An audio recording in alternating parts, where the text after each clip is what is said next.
સ્કૂલના ઝાંપા ઉપર ડ્રગ્સ આવી ગયું. તમારા ઘરમાં દીકરો દીકરી નહીં બચે જો ડ્રગ્સના ચાળે ચડ્યા તો. આ તમે સંસ્કાર તરીકે એમના સિંચન કરો. તમારા દીકરા દીકરીઓ પર નજર રાખો. હું બિન રાજકીય રીતે કહું છું, કોઈ પણ પક્ષની સરકાર હોય, કોંગ્રેસની સરકાર હોય અને ત્યાં દૂષણ હોય તો એમણે બી સુધરવું પડે, કામ કરવું પડે સારી સરકાર, કેમ કે હિન્દુસ્તાનના ભારતના ભવિષ્યનો સવાલ છે. એટલે ખાસ આપણે બધાને વિનંતી કરું છું, 5 દિવસ તમે ડ્રગ્સ લો ને જીવનમાં, સોમ મંગળ બુધ ગુરુ શુક્ર, 6થા દિવસે તમે બંધાણી. એવું નહીં કે 6 મહિના વર્ષ 2 વર્ષ સેવન કર્યું અને પછી તમને એડિક્શન થશે. ના, એવા ખતરનાક કેમિકલ સિન્થેટિક્સ ડ્રગ્સ આવી ગયા છે કે પોલીસના મિત્રોએ ધરપકડ કરી હોય તો એમણે છોડી દેવા પડે છે. કેમ? તો કે ભોંય તળિયામાં દિવાલમાં માથું પછાડે છે, એવું લાગે કે અમે કસ્ટડીમાં ટોર્ચર કર્યું હશે.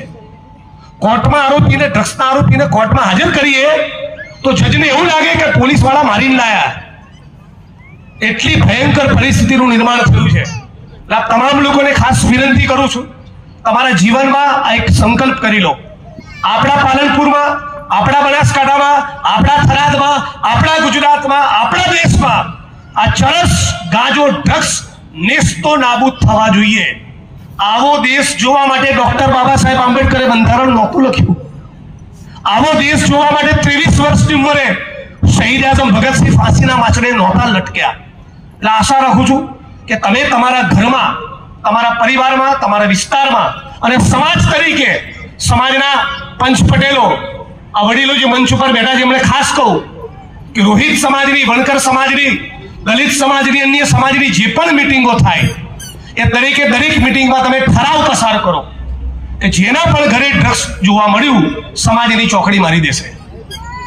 આવો જો સંકલ્પ આપણે કરીએ તો મને લાગે છે કે સાચા અર્થમાં આપણને એક પરિણામ મળશે.